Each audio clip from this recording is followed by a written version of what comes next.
Hello, कैसे हैं आप सभी लोग? उम्मीद करते हैं कि अच्छा होंगे और आपकी तैयारी सही ढंग से चल रही होगी।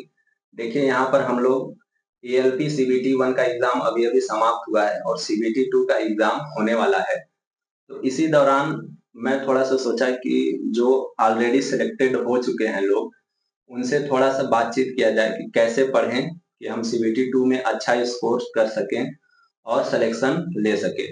साथ ही साथ ट्रेड एग्ज़ाम होने वाला है, तो ट्रेड एग्ज़ाम में कैसे पढ़ें, कहाँ से पढ़ें, किधर से ये लोग पढ़े, क्या टेक्निक फ़ॉलो किए जिससे उनका एग्ज़ाम क्वालीफाई हो गया और ये आज लोग सिलेक्टेड हैं। मैं बात किसका कर रहा हूँ? बात मैं कर रहा हूँ अपने प्रिय मित्र जिनका नाम सत्यम कुमार है। ये अभी सीनियर असिस्टेंट लोको पायलट के पद पर कार्यरत हैं, जो कि 2018 जो एएलपी आया था उसमें सिलेक्टेड हैं। तो हम इन्हीं से जानने का कोशिश करेंगे कि इन्होंने कैसे पढ़ाई किया, ड्यूरिंग तैयारी सीबीटी 1, सीबीटी 2 साइको टेस्ट के दौरान इन्होंने क्या अपने आप को किस तरह से प्रिपेयर किया, कैसे अपने आप को जो बीच-बीच में पढ़ते-पढ़ते डिमोरलाइज़ हो जाते हैं या बहुत सारी तरीके की डिस्ट्रैक्शंस होती हैं, उससे इन्होंने खुद को अपने आप को कैसे दूर रखा। तो ये सब बात हम जानने का कोशिश करेंगे अपने दोनों के बातचीत के माध्यम से। हालाँकि इन्हें मैं पिछले 5-6 साल से जानता हूँ, जब से हम लोग का साथ में ट्रेनिंग हुआ है। तो चलिए आपको इंट्रोड्यूस करवाता हूँ। पहले आप अपना नाम बताइए, अपने बारे में नमस्कार, कुछ बताइए। नमस्कार दोस्तों। मेरा नाम सत्यम कुमार है और मैं साउथ वेस्टर्न रेलवे में as a assistant loco pilot काम कर रहा हूँ। देखिए, अभी आप लोग बोलेंगे ड्रेस पहन के बैठे हुए हैं, ऐसा नहीं है। ये अभी जस्ट ड्यूटी से आए, ड्यूटी से आ रहे थे। मैंने इनको 2-3 दिन पहले ही बोल रखा है, जब आप लोग सिलेक्ट होंगे तो आपको पता चलेगा कि 1 दिन जाने के बाद वापस आने में 2 दिन लगते हैं। तो ये ऐसे ही डायरेक्ट ड्यूटी से आए, मैंने बोल दिया आप आ जाइए, नहीं तो फिर चले जाएँगे, टाइम नहीं मिलेगा, 2-3 दिन हो जाएगा आपको। तो भाई साहब, आपका बहुत-बहुत धन्यवाद कि आप डायरेक्ट ड्यूटी से आए, अभी आपको खाना है, पीना है, नाश्ता करना है, ये सब होगा। बहुत-बहुत धन्यवाद आपका। मेरे तरफ से भी बहुत-बहुत धन्यवाद सतीश जी, आपने मुझे मौका दिया और जो नए बच्चे हैं, जो तैयारी कर रहे हैं, जिनका हाँ, सपना हाँ। है एएलपी बनने का, हाँ। तो हम दोनों अपनी बातें रखेंगे उसके लिए। हाँ, इनके माध्यम से, हमारे माध्यम से आपको थोड़ा बहुत तो हेल्प मिलेगा। तो चलिए स्टार्ट करते हैं। पहले आप अपने एजुकेशनल बैकग्राउंड में बता दीजिए। तो मैंने डिप्लोमा किया है मैकेनिकल इंजीनियरिंग से, 3 इयर्स में मैकेनिकल इंजीनियरिंग डिप्लोमा किया हूँ मैं। 12th के बाद डिप्लोमा किया? हाँ, मेरा डिप्लोमा 12th के बाद ही हुआ था। हाँ, मतलब 2 साल 12th किए, +2 किए, उसके बाद डिप्लोमा। किस हाँ, ब्रांच से, क्या ट्रेड था आपका? मैकेनिकल इंजीनियरिंग में मेरा मैकेनिकल इंजीनियरिंग प्रोडक्शन था। Mechanical engineering production. हुँ। चलिए ठीक है, एजुकेशनल बैकग्राउंड ठीक है। उसके बाद बात कर लेते हैं कि अच्छा, आप थोड़ा-सा अपने फैमिली बैकग्राउंड के बारे में बता दीजिए। क्या ऐसा मतलब आपके फैमिली में पहले से कोई गवर्नमेंट जॉब में था, आपको गाइड मिल रहा था प्रॉपर टू प्रॉपर ये करना है, ये नहीं करना है? फार्मर फैमिली से बिलॉन्ग करते हैं या आपको यहाँ तक पहुँचने के लिए किसने गाइड किया? आप इसके बारे में थोड़ा बता दीजिए। एक्चुअली ऐसा है कि मैं अपने फैमिली में क्या मैं अपने पूरे खानदान में हुँ, हुँ। पहला ही ऐसा लड़का हूँ जो नौकरी कर रहा हूँ। अच्छा, मतलब पूरे खानदान में 1-2 पुश्त की बात हाँ, करें हाँ, और तो प्रेज़ेंट की बात करें तो आप ही एक ऐसे हैं जो हाँ, मैं ही कर रहा हूँ और मेरे जो घर के लोग हैं, बाकी फैमिली मेंबर्स, हुँ, हुँ। तो खेती-बाड़ी का काम करते हैं। अच्छा। और उस तरीके से कोई गाइड करने वाला था नहीं, तो पापा को जैसा लगा, जिस तरीके से उन्होंने आस-पास के जो सिलेक्टेड लोग हैं, उनसे कुछ इंस्पिरेशन मिला उनको हुँ, और हुँ। वो गाइड किए, हुँ। जितना भी उनसे हो सका। जितना हो सका, जितना वो अपने लेवल पे हम लोग के गार्जियन जानते हैं, उतना वो हम लोग को बताए और हम लोग फिर आपस जैसे पढ़ने लगते हैं, साथ में और लोग मिलते हाँ, हैं, हाँ। तो पता चलता है कि क्या करना है, क्या नहीं बाकी करना है। घर से निकलने के बाद जो भी मतलब स्कूली जो शिक्षा थी हमारी, वो हुँ, तो हुँ। पिताजी के गाइडेंस में थोड़ी बहुत हुई। हुँ। बाकी हम आगे पढ़ते गए, अच्छे-अच्छे टीचरों के गाइडेंस में हम लोग पढ़े, तो हाँ, बाकी हाँ। उनका नतीजा है हम लोग भी यहाँ बैठे हैं। मतलब टीचर भी आपके अच्छे होने चाहिए। हाँ। चलिए, ये तो बात हो गया। आप ये बताइए कि आपने एएलपी का फॉर्म भरा। क्या आपने एएलपी का फॉर्म भरने से पहले और कोई एग्ज़ाम दे रखा था, क्वालीफाई कर रखा था? एक्चुअली मैं जब ये प्लस 2 कर रहा था, उस टाइम पे मैंने एक नेवी का एग्ज़ाम दिया था, तो हाँ। वो एग्ज़ाम में क्वालीफाई हुआ था। मैं उसमें फिज़िकल भी पास हुआ, हुँ, मेडिकल में पास हुआ, हुँ। लेकिन वो फाइनल सेक्शन नहीं हो पाया मेरा। फाइनल सिलेक्शन नहीं हो पाया, कोई बात नहीं, होता है ऐसा। अगर वहाँ सिलेक्शन हो गया होता तो आज यहाँ पर आज हाँ, हमारे वो साथ नहीं बैठे 2014 की रहते। बात है, एक्चुअली वो 2014 की हाँ, बात है। हाँ। उसके बाद से मैं कॉलेज में अपना ये डिप्लोमा स्टार्ट किया, आगे पढ़ना स्टार्ट किए। तो देखिए आपको डिमोरलाइज नहीं होना है। इनका भी एक बार एग्जाम नहीं हुआ तो इसके लिए ऐसा नहीं, आपको पढ़ते रहना है, कभी हो जाएगा। इनका 4 साल बाद हुआ, ठीक है। तो आप ये बताइए कि आप रेलवे एग्जाम के लिए कहाँ से तैयारी कर रहे थे? तो जैसे ही मेरा कॉलेज कंप्लीट हुआ 17th में कॉलेज, हाँ 2017 में आपका मतलब डिप्लोमा हाँ कंप्लीट हो गया। कॉलेज पास आउट हुआ। उसके बाद में मतलब हम लोग अभी देख रहे थे कि आगे क्या एग्जाम आने वाले हैं, किस हिसाब के हमको पढ़ाई आगे जारी रखना है। हाँ, तो उस हिसाब से मतलब इन फ्यूचर बहुत दिनों से ये हमारा एएलपी का एग्जाम आया नहीं था, तो इसको ध्यान में रखते हुए शायद लास्ट टाइम 2014 में आया था, फिर 4 साल बाद 2018 हाँ, में तो ऐसा वो आया नहीं था। तो उसको ध्यान में रखते हुए हमने नाम सुना था पटना में कि नॉन-टेक एग्जाम का तैयारी अच्छा होता है। तो मैं प्लेटफॉर्म कोचिंग में मैं गया और वहां से मैंने जो एसएससी बैंक रेलवे होता है, जो भी वन डे एग्जाम होते हैं उनके फाउंडेशन बैच होते हैं, मैंने फाउंडेशन बैच में एडमिशन लिया। तो देख लीजिए पटना कितना फेमस है रेलवे एग्जाम के लिए। ऐसे थोड़ी ही पूरे इंडियन रेलवे में अपने बिहार के लोग, यूपी साइड के लोग आपको हर रेलवे में मिलेंगे। इसका यही मेन रीजन है कि पटना में आपको प्रॉपर गाइडेंस मिलता है। तो कितने दिन का फाउंडेशन कोर्स था लगभग? फाउंडेशन कोर्स जो है वो 1 साल का था। 1 साल, हाँ 1 साल, पूरा 1 साल चला। तो फाउंडेशन कोर्स करते करते ही ये वैकेंसी आ गई थी? तो जैसे हम लोग फाउंडेशन बैच स्टार्ट किए थे 17th में जुलाई में स्टार्ट किए थे, और आपको याद होगा मतलब 18th में, हाँ फरवरी 18th में इसका नोटिफिकेशन आया था। तो उस टाइम पे हमारा भी फाउंडेशन जो कोर्स था ना वो भी कंप्लीट नहीं हुआ था। अच्छा, फाउंडेशन कोर्स कंप्लीट नहीं हुआ था, उसी दौरान नोटिफिकेशन भी आ गया। मतलब आपको बहुत कम समय मिला होगा।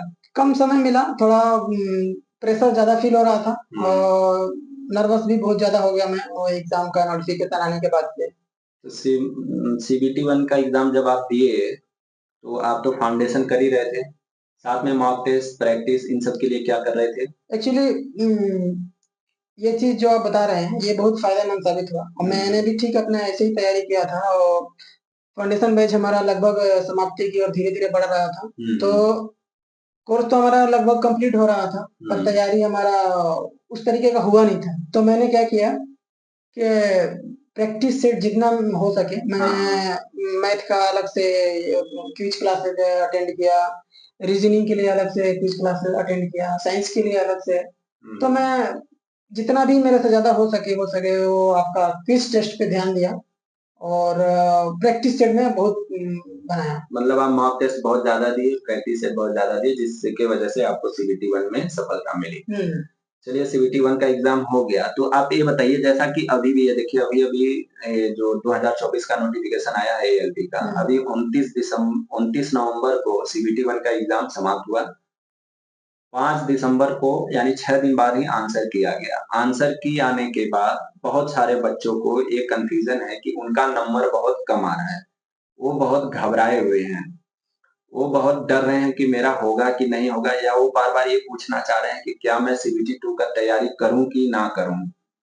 तो आप क्या कहना चाहते हैं? पहले मैं आपसे यही पूछ लेता हूँ कि जब आप सीबीटी 1 दिए थे और सीबीटी 1 का आंसर की आ गया था, आप अपने मार्क्स देख लिए थे, आपको उस समय क्या लग रहा था? कितनी घबराहट, पहले यही बता दीजिए, जब सीबीटी 1 दिए तो क्या लग रहा था? एग्ज़ाम रूम से बाहर निकले तो आपको क्या लगा? देखिए ऐसा हुआ कि ये एएलपी का जो एग्जाम था ऑनलाइन बेसिस पे पहली बार हुआ था। तो इसको लेकर के थोड़ा घबराए हुए थे हम लोग और इस वजह से मेरा टारगेट ये था कि मैं माइनस मार्किंग को अपने ध्यान में रखूँ। एक्यूरेसी हाँ, मेंटेन किया एक्यूरेसी मेंटेन करना हमारा मेरा मेन फोकस था वही। तो मैंने 75 क्वेश्चंस में से एप्रॉक्स 55 मैं अटेंड किया था क्वेश्चन और मेरा मेन फोकस यही था कि जितना कम से कम हो सके मैं माइनस मार्किंग वाली चीज़ों को वो तो इग्नोर कर सकूँ। वो आप बात कर रहे हैं एक्यूरेसी का, लेकिन मैं थोड़ा-सा और क्लियर पूछना चाहता हूँ कि जब आप एग्ज़ाम हॉल से बाहर निकले, तो आपने बहुत सारे कलीग्स का बात करते हुए सुना होगा कि पेपर टफ आया यार, इतना गलत हो गया, उतना गलत हो गया। उस समय एक घबराहट होने लगती है। उस टाइम का मैं क्या बता लग रहा रहा हूँ, था आपको? मेरा क्वालीफाई होगा कि नहीं, आप यही बता दीजिए। एग्जाम हॉल से निकलने के बाद मतलब 75 क्वेश्चन में से मैं 55 क्वेश्चन ही किया था। तो एक तो अंदर से डर बना था कि अगर क्वेश्चन ज्यादा गलत हो गए तो क्या होगा? मतलब 50-50 चांसेस थे मुझे कि हो भी सकता है, नहीं भी हो सकता है। और आंसर की आने के बाद? आंसर की आने के बाद थोड़ा सा कॉन्फिडेंस बना, लेकिन फिर भी नर्वसनेस तो वैसा था। जब तक नर्वस रिजल्ट तो नहीं आ गया तब तक तो हाँ, नर्वसनेस वैसे ही बना ये रहा। होता है। देखिए नर्वसनेस होता रहता है, लेकिन क्या होता है कि ये किसी को नहीं पता होता है। अगर इनका 55 नंबर भी आ रहा है, 50 नंबर भी आ रहा है और मेरा 40 नंबर भी आ रहा है, तो हमको ये नहीं पता है कि हमारा सीबीटी 2 में सिलेक्शन होगा कि नहीं होगा। इसके पीछे मेन रीजन क्या है? Normalization, right. और आपको एक क्लियर कट मैं बात बता देना चाहता हूँ कि नॉर्मलाइजेशन में अगर नंबर बढ़ते हैं तो नंबर घटते भी हैं। सही है। तो क्या पता कि किसी का 55 नंबर आ रहा है और बहुत इजी शिफ्ट हो, तो नॉर्मलाइज होकर 45 नंबर आ जाएगा। तो यहाँ पर मैं आपको यही बोलना चाहता हूँ कि आपके जितने भी नंबर आ रहे हो, आपको सीबीटी 1 में जितने भी मार्क्स आ रहे हो, आपको मेरे हिसाब से तो सीबीटी 2 का तैयारी करना ही चाहिए, अब चाहिए और अभी से पढ़ना स्टार्ट कर देना चाहिए। आपको आराम से गैप नहीं लेना है। आप क्या बोलना चाहते हैं इसके बारे में? देखिए ऐसा हुआ, जब उस टाइम पे हम लोग ये रिजल्ट के लिए जब वेट कर रहे थे, तो डरे हुए थे हम लोग। लेकिन जब रिजल्ट आया तो सारा नर्वसनेस जो था उस दिन खत्म हो गया। क्योंकि सिलेक्ट हो चुके थे सीबीटी 2 के लिए। जिस तरीके से रिजल्ट नोटिफिकेशन में दिया था कि मतलब पासिंग नेचर का रहेगा, परसेंटेज ऑलरेडी पहले से दिया था उस टाइम पे। हाँ, 40%, 30%, हाँ, तो 25%। उस हिसाब से आपके जो आंसर के आने के बाद से अब आपका नंबर है, उस हिसाब से आप अपना कॉन्फिडेंस बना सकते हैं, देख सकते हैं आपके नंबर के हिसाब से। तो आप अगर उस क्राइटेरिया से मतलब कि ऊपर है, हाँ ऊपर हैं, तो आप देर करना गलत होगा। आप तैयारी जारी करना रखिए। गलत नहीं, गलत होगा तो आपको सीधे से ये समझ लेना है, आपको यही समझना चाहिए कि आपको पढ़ाई करते रहना है। हाँ, छोड़ना नहीं है। क्योंकि सीबीटी 2 के सीबीटी 1 के बाद जब रिजल्ट आ गया था, ऑफिशियल रिजल्ट आ गया था, तो 1 महीने बाद ही वो सीबीटी 2 का डेट निकाल दिए थे। ठीक है, 1 महीना ही समय मिला था और उस समय हम बहुत सारे दोस्त एक साथ तैयारी कर रहे थे। तो क्या हुआ था, जैसे ही सीबीटी 1 का रिजल्ट आ गया था, सबके अंदर ये पूरा हौच-पौच हो गया था कि अब करेंगे क्या? सीबीटी 2 का पार्ट 1 का भी पढ़ना है, पार्ट बी का भी पढ़ना है जिसमें ट्रेड आना है। तो उस समय और ज़्यादा घबराहट होती है और डर ये लग रहा था कि सीबीटी 1 क्वालीफाई कर लिए इतना मेहनत करके, सीबीटी 2 क्वालीफाई नहीं हुआ तो क्या होगा? तो मैं ये कहना चाहता हूँ आपके माध्यम से, जैसा कि आपने भी बताया कि लोगों को अभी से पढ़ाई स्टार्ट कर देना चाहिए, सीबीटी 2 और ट्रेड का, दोनों का, राइट। तो देख लीजिए, आपको रिजल्ट आ जाएगा तो सीबीटी 2 के लिए ज्यादा टाइम नहीं मिलेगा। चलिए ये सब बात हो गया। अब देखिए मैं आपसे ये पूछना चाहता हूँ कि सीबीटी 2 का जो सिलेबस है, वो सीबीटी 1 के सिलेबस से अगर मैच करें तो ऑलमोस्ट 80% मैच होता है, राइट। लेकिन उसमें एक नया टॉपिक, एक नया सेक्शन और जुड़ जाता है, बेसिक साइंस एंड इंजीनियरिंग। हालांकि बेसिक साइंस एंड इंजीनियरिंग, हम लोग बेसिक साइंस की बात करें तो सीबीटी 1 में भी आता है, लेकिन सीबीटी 2 में न्यूमेरिकल आता है क्या इससे, बेसिक साइंस से? न्यूमेरिकल क्वेश्चन मिलेंगे। जैसे क्या हुआ कि सीबीटी 2 का जब हम लोग एग्जाम दे रहे थे, तो उसमें नॉन टेक का जो पोर्शन है, मुझे कहीं से डिफरेंस नहीं लगा। सीबीटी 1 से कहीं से डिफरेंस नहीं लगा। आपका जो ये अलग से इंजीनियरिंग जो बोल रहा है, बेसिक साइंस एंड इंजीनियरिंग, तो बेसिक साइंस में आपका सभी सेम साइंस है, कोई सेम दिक्कत साइंस है, बस खाली न्यूमेरिकल्स आने स्टार्ट हो हाँ, जाएंगे। न्यूमेरिकल आए थे मेरे खुद के पेपर में। मेरा ये 23 जनवरी में था मेरा पेपर, शिफ्ट सेकंड शिफ्ट में था। उसमें न्यूमेरिकल आए थे, आप देख भी सकते हैं, मैंने आपको शिफ्ट वाइज बता दिया। तो न्यूमेरिकल क्वेश्चन आए थे। इंजीनियरिंग का एक आपको अलग से एक्स्ट्रा ऐड होता है, तो उसका हम उतना मतलब कि इक्का दुक्का क्वेश्चन आया है। लेकिन नॉन टेक जो आपका पूरा सीबीटी 2 का है, बेसिक साइंस से ज्यादा आएगा। हाँ, सीबीटी 1 से ज्यादातर डिफरेंस नहीं है। पेपर का मैं आपको यही बोल सकता हूँ कि जो मैं फेस किया हूँ, पेपर का जो लेवल था थोड़ा सा मतलब कि मॉडरेट टाइप का था। मतलब सीबीटी 1 में इजी आ रहा है तो सीबीटी 1 में थोड़ा सा डिफिकल्टी लेवल ज्यादा रहेगा। जाहिर सी बात है कि वो ज्यादा होना तय है, आप सीबीटी 2 में आ चुके हो। तो देखिए, बेसिक साइंस एंड इंजीनियरिंग जो यहाँ पर एक नया सेक्शन जुड़ा है, बाकी आपका मैथमेटिक्स सेम है सीबीटी 1, रीजनिंग भी सेम है सीबीटी 1 की तरह, लेकिन बेसिक साइंस एंड इंजीनियरिंग में क्वेश्चंस भी ज्यादा आएंगे। अब पिछली बार को देखोगे तो 40 नंबर के क्वेश्चंस आ रहे थे, 40-42 नंबर के। तो इस सेक्शन को थोड़ा अच्छे से पढ़ना है। और बात करें न्यूमेरिकल्स की, तो इसमें छोटे-छोटे न्यूमेरिकल्स आते हैं। ऐसा कोई बड़ा न्यूमेरिकल्स नहीं आता है, एक पेज लग जाएगा, 2 पेज लगेगा, ऐसा नहीं है। ऐसा कुछ नहीं। फार्मूले पे आता है, फार्मूले बेस्ड। हाँ, फार्मूला बेस्ड था, वन लाइनर या मतलब आप ज्यादा ज्यादा आप 30 सेकंड या 45 सेकंड में आप अटेम्प्ट कर सकते हैं अगर बेसिक आप। साइंस लिखा है तो और क्या है। हाँ। तो चलिए, ये तो हो गया CBT 2 का। थोड़ा सा आप CBT 2 में पार्ट बी भी है, ट्रेड के बारे में बता दीजिए। आपने कैसे पढ़ा, आपका ट्रेड कौन सा था, तैयारी कहाँ से किया, उसके लिए आपने मॉक टेस्ट कैसे दिए, मॉक टेस्ट दिया नहीं दिए, नोट्स कहाँ से खरीदे, ये सब थोड़ा बता दीजिए। जैसा मैं आपको पहले ही बता चुका हूँ कि मेरा जो ट्रेड है मैकेनिकल इंजीनियरिंग, तो उसमें बहुत सारे आपको ट्रेड सेलेक्ट करने के ऑप्शन आएंगे। तो मैं तो अपना फीटर सेलेक्ट किया था। तो फीटर में एक्चुअली मैं पटना में प्लेटफॉर्म कोचिंग में मैं तैयारी करता था। तो वहाँ पे एक सर है SK झा सर, तो उनका एक लिखा हुआ बुक है। हाँ, पब्लिश किए हैं एक बुक ट्रेड का। हाँ, ट्रेड का एक बुक है फीटर का, मैंने वो बुक पढ़ा था और सर का भी गाइडेंस मिला था। इसके अलावा एक यूथ पब्लिकेशन का वो प्रैक्टिस सेट टाइप का था। तो इन दोनों बुक को मैं अपना पढ़ाई किया, प्रैक्टिस करना स्टार्ट किया। तो अपना नॉन टेक का भी पोर्शन पढ़ता था और साथ में जो हमारा ट्रेड का है, ट्रेड को भी मतलब साथ में आप पढ़ते हाँ, थे। साथ में इसको भी मैं तैयारी करता था। देखिए, हमारे दोस्त ये कहना चाह रहे हैं कि आप ट्रेड का अगर तैयारी करना स्टार्ट कर रहे हैं और आपको करना चाहिए, तो आप साथ में बुक ले लीजिए, जिससे भी आप जहां से भी कोचिंग कर रहे हैं वहां से टीचर का बुक ले लीजिए, नोट्स ले लीजिए और साथ में प्रीवियस ईयर का क्वेश्चन पेपर ले लीजिए ट्रेड का। तो इससे आपको ये पता चलेगा कि जो हम बुक पढ़ रहे हैं और जो हमारा क्वेश्चन पेपर आ रहा है वो दोनों मैच कर रहा है कि नहीं कर रहा है, कहाँ से क्वेश्चन पूछ रहा है, ये भी आइडिया लग जाता है। राइट, सही है। ठीक है, तो आपको अनुमान लग गया होगा कि ट्रेड का तैयारी कैसे करना है। मैं एक बार फिर से रिपीट कर देता हूँ। आपको पढ़ना है, आप कोई नोट्स ले लीजिए, साथ में पढ़ रहे हैं उसको पढ़ते रहिए और साथ में प्रीवियस ईयर क्वेश्चंस पेपर लगाते रहिए। इससे आपको ये आइडिया मिल जाएगा कि क्वेश्चंस कैसे पूछे जाने हैं। बताइए, CBT 2 हो गया, उसके बाद ट्रेड भी हो गया। यहाँ थोड़ा सा इंसान रिलैक्स हो जाता है। ठीक, उसके बाद आता है साइको टेस्ट। तो साइको टेस्ट किसी अलग वीडियो में देखेंगे कैसे उसका तैयारी करते हैं, क्योंकि वो अलग वो है। लेकिन अब इनसे पूछते हैं कि देखिए ऑलरेडी अभी ड्यूटी करके आ रहे हैं तो जाहिर सी बात है सिलेक्टेड है। इनसे मैं ये जानने का कोशिश करता हूँ कि जब फाइनल रिजल्ट आ गया, आप तो पहले यही बताइए आपको पता कैसे चला मेरा हो गया फाइनल सिलेक्शन, मतलब डॉक्यूमेंट वेरिफिकेशन और मेडिकल एग्जामिनेशन के बाद जो पैनल आता है जिसमें हमको ज्वाइनिंग लेटर भेजा जाता था पहले, अब तो मेल भेजते हैं। पहले ज्वाइनिंग लेटर भेजा जाता था तो उस समय तो पोस्टमैन लेके आता था पूरे गांव में हल्ला करते हुए, फलाने का लड़का हो गया, नौकरी हो गया, ये हो गया, वो हो गया। लेकिन अभी तो ऐसे मेल आता है, हम ही को पता रहता है, हमारी फैमिली को पता रहता है, बाकी किसी को नहीं पता चला। तो आपको कब पता चला, कैसे, आप कहाँ थे, क्या कर रहे थे?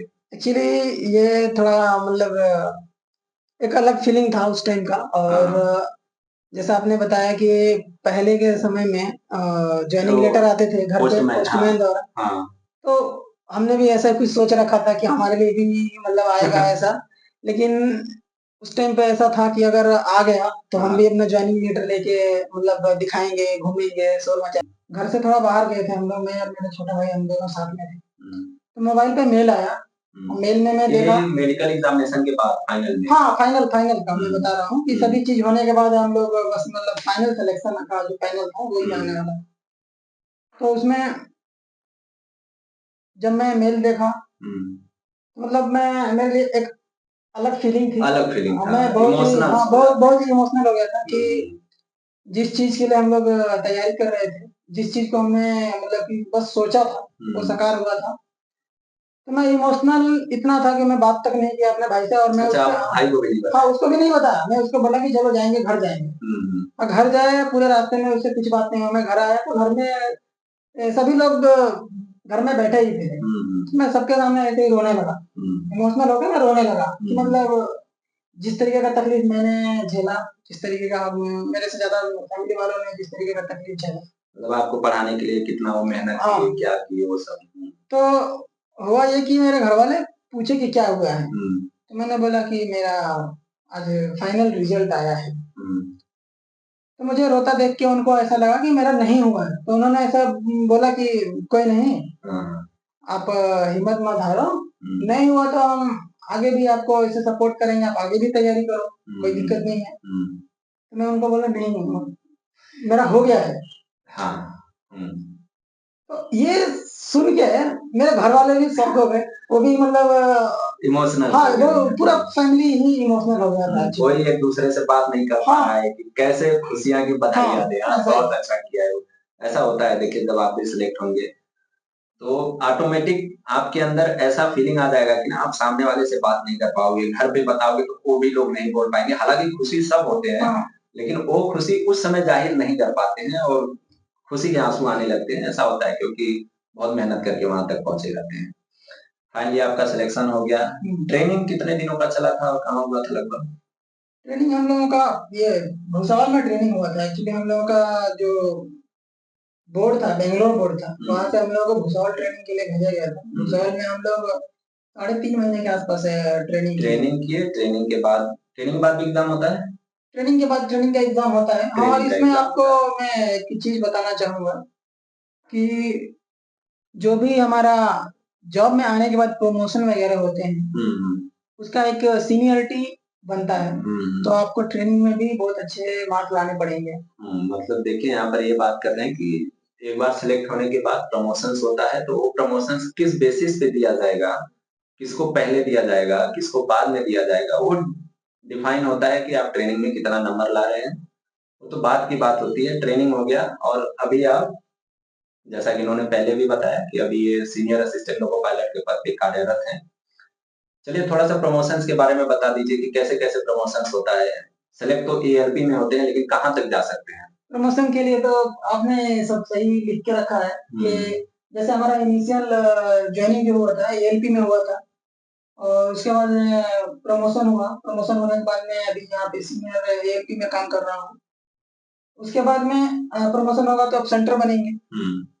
सेंटर के बाद में आपका प्रमोशन होता है तो आप लोको पायलट गुड्स बनते हैं, मालगाड़ी चलाते हैं। लोको पायलट गुड्स बनेंगे। उसके बाद में यहाँ से आपका अपॉर्चुनिटी होता है एक 5 इयर्स आपका जो सर्विस होगा, उसके बाद से आप वहाँ से एएमई का एग्जाम दे सकते हैं, असिस्टेंट मैकेनिकल इंजीनियर।